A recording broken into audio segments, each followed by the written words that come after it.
Okay, so our next question was write a static method to ask for an integer of arrays similar to what we have previously done and return a boolean true and false. The task was to look for is unique. If your list is unique, so it means if we have any duplicates, we will say false. Our list is not unique. We are not removing anything. We are not saying anything. So we'll quickly write public static, not void. We are returning a boolean. Method name is unique, and what we are asking for is integer of array, or we can say list, so that it's easier to compare and talk about that. We are comparing a list, it's a list. There will be an error because we are not returning right now anything, so that's why.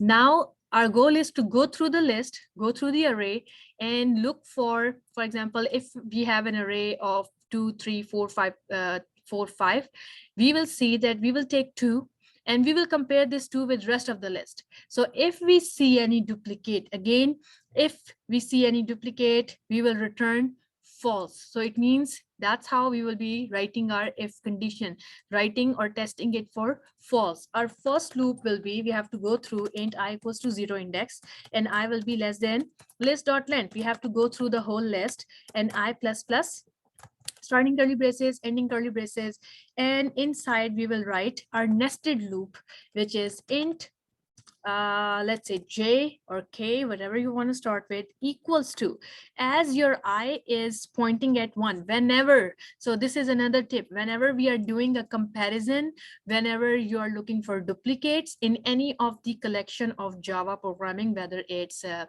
linked list, array list, arrays, stack and queues and stuff like that, you need nested loop because one loop is holding the first value. So let me annotate here. This is 2 1 2 0 and 7.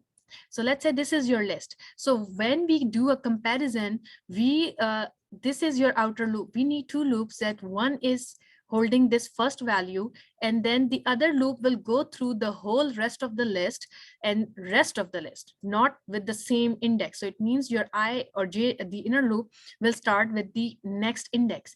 So it will compare 2 with rest of the list. Do we have any other 2? Yes, we saw equal equals, like they were equal.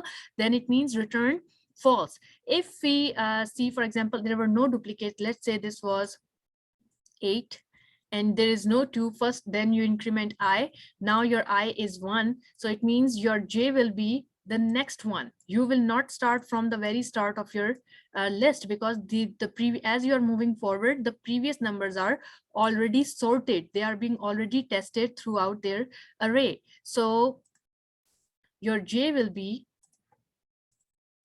I plus 1, whatever the next index is, and how far you have to go. J loop will be going through the whole list, just like your I loop, less than list.length,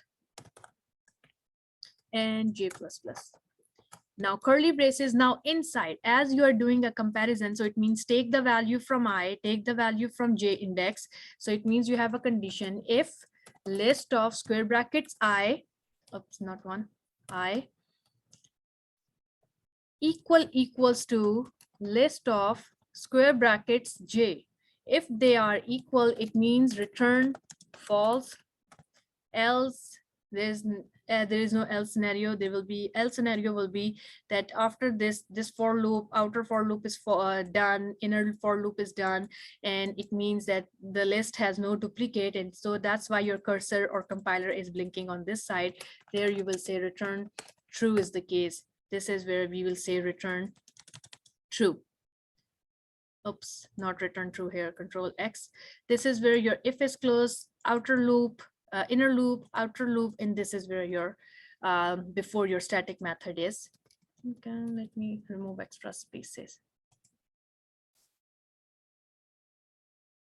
Okay, so this is how you will be testing your is unique. You can test it, you can run your code on your side, you can take a picture and keep it safe. Any questions so far?